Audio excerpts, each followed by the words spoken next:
The wagon creaked to a stop on the lonely prairie road, the mules snorting in the dry summer heat.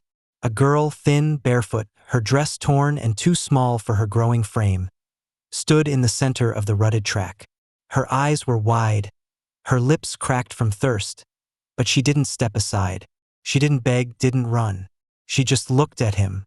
Elias Crowther, a man who'd spent 40 years hauling freight through the territories, felt his throat go dry. "You lost, darlin'?" he asked gently, sliding down from the driver's bench. The girl swallowed hard. "Please, just some bread. For me." Something in her voice, soft, almost too polite to be desperate, made his stomach twist. And then, from behind the brittle grass along the road, 3 smaller faces appeared. 2 boys, no older than 6 or 7. A baby girl clutching a ragged doll. Elias's heart sank. 3 days earlier, Elias had left Fort Laramie with a wagon load of supplies headed for the mining town of Silver Creek. He was a quiet man, the kind who spoke more to his mules than to people, and the long road suited him just fine. He'd buried 2 children and a wife back in Missouri, the cholera taking them in a single cruel season. Since then, the world had felt empty, every mile just something to get through before sundown. But he was a man of his word, and work kept him alive. The plains were harsh that summer, dust thick in the air, grass brittle and sparse. Townsfolk whispered of more families starving out on homesteads. Dreams dried up with the rivers. Still, Elias didn't expect to see them. Not like this. The girl couldn't have been older than 12. She wore a faded blue dress, the hem uneven where it had been let out as she'd grown. Her hair was long and tangled, but her posture straight-backed, defiant. Looked like something she'd inherited from a mother who had taught her pride before dying too soon. Elias glanced at the 3 little ones crouched in the grass. Their cheeks were hollow, their clothes patched and threadbare. The oldest boy clutched a stick like it was a rifle, though his hands trembled. Elias crouched slowly, meeting the girl's eyes. "You got folks around here?" he asked. She shook her head. "Papa's gone. Mama too." "Where you headed?" "Don't know," she whispered. "Just away." The wind picked up, hot and dry, carrying the faint rattle of distant grasshoppers. Elias looked at the wagon, heavy with supplies, barrels of flour and dried beans bound for Silver Creek. He thought of the contract he'd signed, the payment waiting at the end of the road. And he thought of the 4 faces staring at him now, hungry and scared. The smart thing, the thing any hard-bitten man on the trail would tell him, was to keep riding. "They ain't your problem," a voice in his head muttered. "Plenty of folks starving out here. Can't save 'em all." But Elias couldn't make himself climb back on that wagon seat. Instead, he reached into the back and tore a chunk from a loaf of bread. The girl's eyes widened as he held it out to her. "Go on," he said softly. She took it slowly, her hands trembling. But instead of eating, she turned to her siblings. "Here," she said, breaking the bread into 4 pieces. The baby chewed hers with both hands. The boys ate fast, as if afraid the food might vanish. Elias watched, throat tight, and in that moment he knew this wasn't the kind of meeting a man could just ride away from. But he also knew the trouble that would follow if he didn't. Because folks in Silver Creek had little patience for drifters, beggars, or starving children with nowhere to go. And Elias Crowther had lived long enough to know that good deeds out west had a way of turning to bad endings. Still, he reached down, held out his calloused hand to the girl. "You got a name, darlin'?" She hesitated, then placed her small hand in his. "Lydia." "Well, Lydia," Elias said, glancing at her siblings, "I reckon there's room on this wagon for 4 more. The girl's eyes filled with tears she refused to let fall. But somewhere beyond the horizon, trouble was already waiting. Because out here, in the hard country of the frontier, kindness was never free. The wagon rolled slow across the open prairie, the wheels creaking under the weight of 4 new passengers. Lydia sat beside Elias on the bench, holding the baby tight, while her brothers crouched in the back, eyes wide at every bump and jolt. Elias glanced sideways at her. "Where were you headed, girl, if I hadn't come along?" She shrugged, her small shoulders stiff. Didn't matter. Just away from the house. There weren't nothing left there but a hole in the ground. Her voice was steady, but Elias heard the ache in it. Your folks buried nearby? She nodded once. Mama first, then Papa. Got sick last winter. We tried to make it through spring, but there weren't enough. Elias said nothing. The story was too common. Dreams of land and freedom dying quicker than crops in dry soil. By the second day, the children had grown less shy. The boys, Henry and Thomas, laughed quietly as Elias showed them how to whistle with a blade of grass. The baby, little Sarah, clung to Lydia, but she smiled now, a toothless grin breaking through the dust on her face. Elias found himself talking more than he had in years, telling stories of long cattle drives, of seeing the Rockies glow at sunrise, of his wife Mary and their 2 children. They would have liked you, he said quietly, almost to himself. Lydia looked at him, her big brown eyes soft. What happened to him? Cholera, Elias answered. The girl's hand brushed his sleeve, a small, wordless comfort. But as the wagon drew closer to Silver Creek, a knot of worry twisted tighter in Elias's chest. Silver Creek was no place for orphans.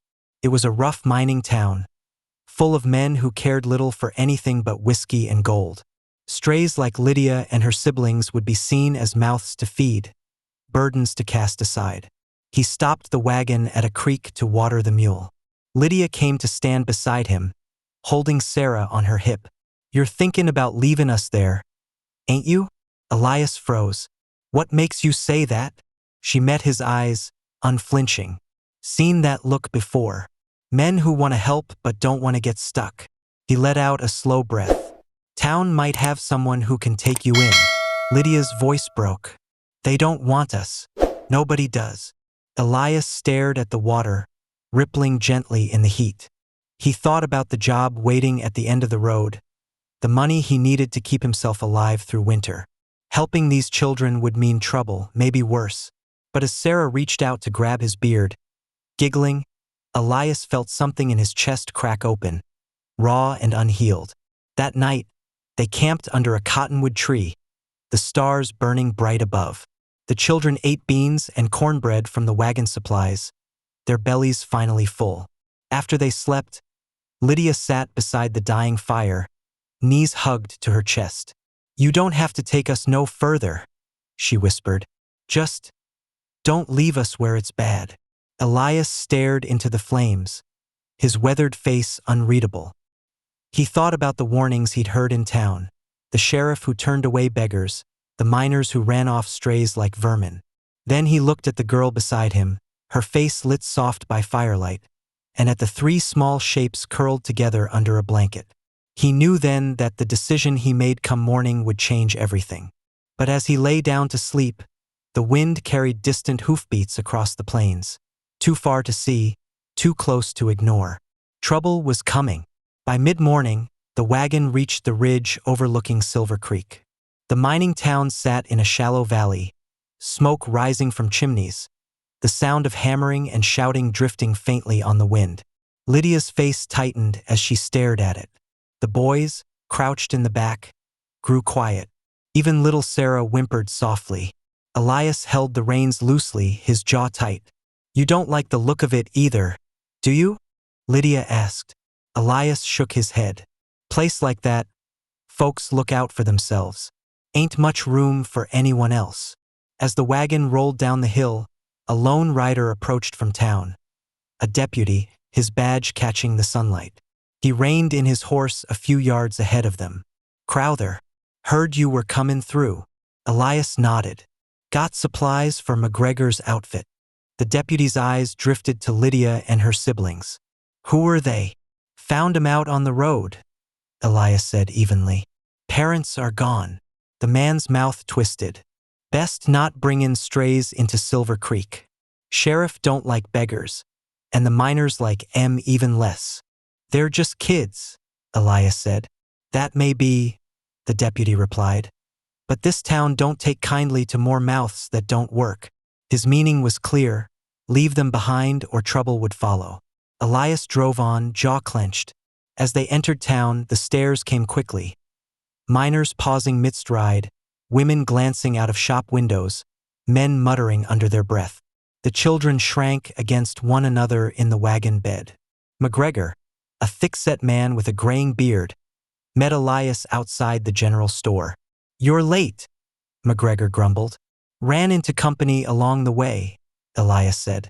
McGregor eyed the children. "Don't tell me you're bringing orphans here. You know how the sheriff feels about that. They're hungry. They need help." McGregor spat in the dirt. "Help's in short supply these days. Best leave him outside town before the sheriff makes it his problem. And yours." Lydia slid down from the wagon, clutching Sarah close. "We can work," she said suddenly, her voice steady. "Me and my brothers. We'll do whatever you need. We don't need charity." McGregor looked at her like she was a stray dog begging for scraps. "Little girl," he said flatly. "This town ain't for your kind." Elias's hand curled into a fist at his side. He wanted to tell McGregor off, to tell them all off, but years on the frontier had taught him that open defiance rarely ended well.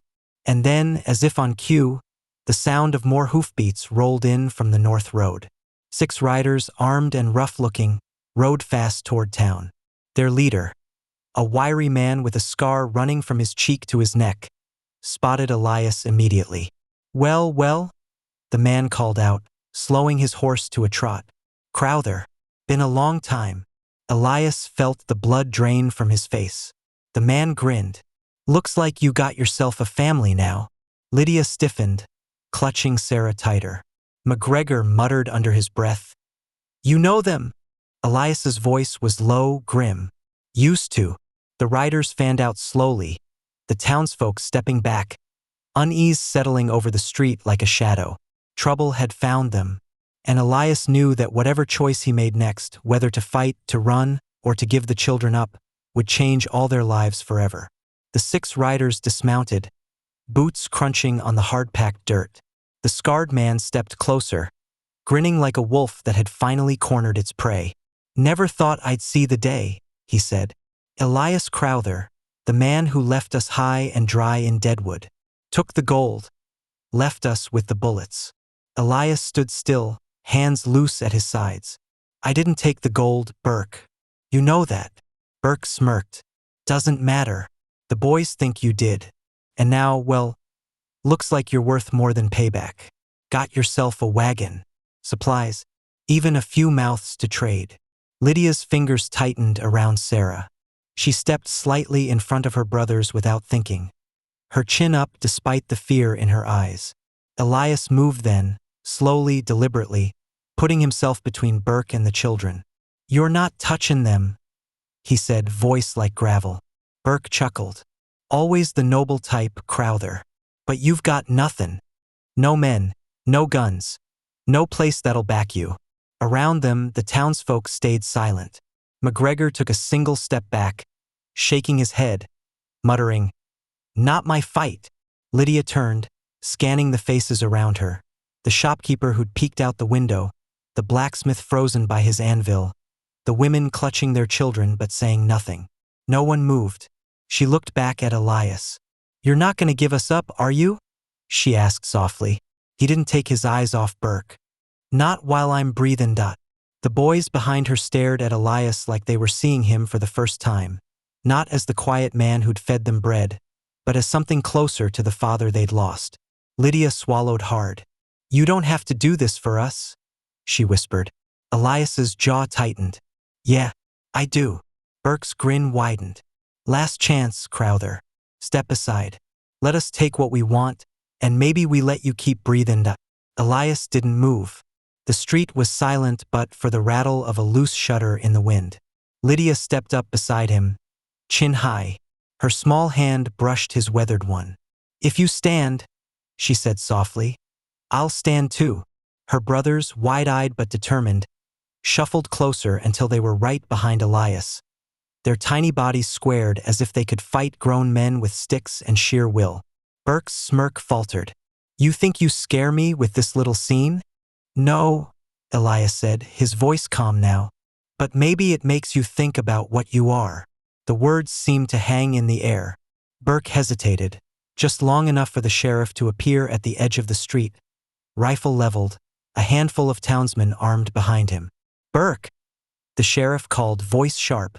"Mount up and get gone. Silver Creek's done lookin' the other way." Burke spat, glared at Elias one last time, then swung into the saddle. "This ain't over," he snarled.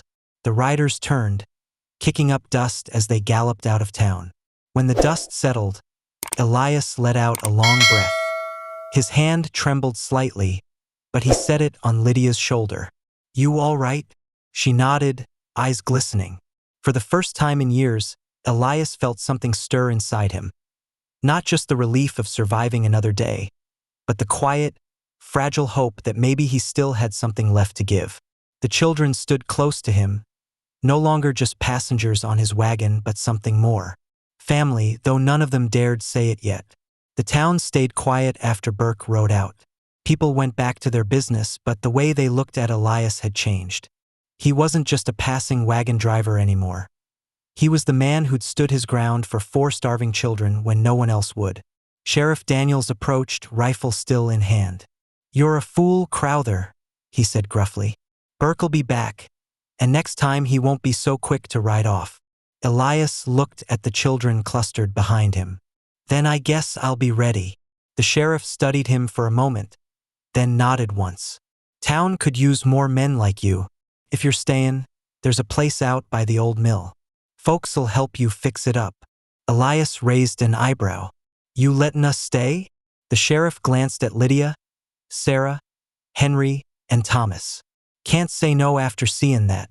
Guess Silver Creek needs more than just miners if it's gonna last." Days turned into weeks. Elias took the job running supplies for the town, with Henry and Thomas riding along, learning to handle the mules. Lydia helped at the store, Sarah toddling after her everywhere she went. The house by the mill slowly became theirs. Patched roof, new windows, smoke curling from the chimney in the evenings. The townsfolk warmed to them too. McGregor, ashamed of how he'd acted, brought over spare tools. The blacksmith gave Henry an old hammer to practice with. Little by little, the family no one wanted became part of Silver Creek. Months later, a traveler passing through asked Elias why he had taken the children in. He thought about it for a long moment, then looked at Lydia, who was teaching Thomas how to read by lamplight. "Because I stopped my wagon," Elias said softly. "And once I did, I couldn't keep going like before." Years passed. Lydia grew tall and strong, her hands rough from work, but her eyes still full of that quiet defiance that had stopped Elias on the road. Henry and Thomas became men, working the land and caring for Sarah as if she were their own. Burke never came back. And Elias Crowther, once a man who thought he had nothing left to live for, lived long enough to see that one choice on one dus. Content truncated due to size limit. Use line ranges to read in chunks.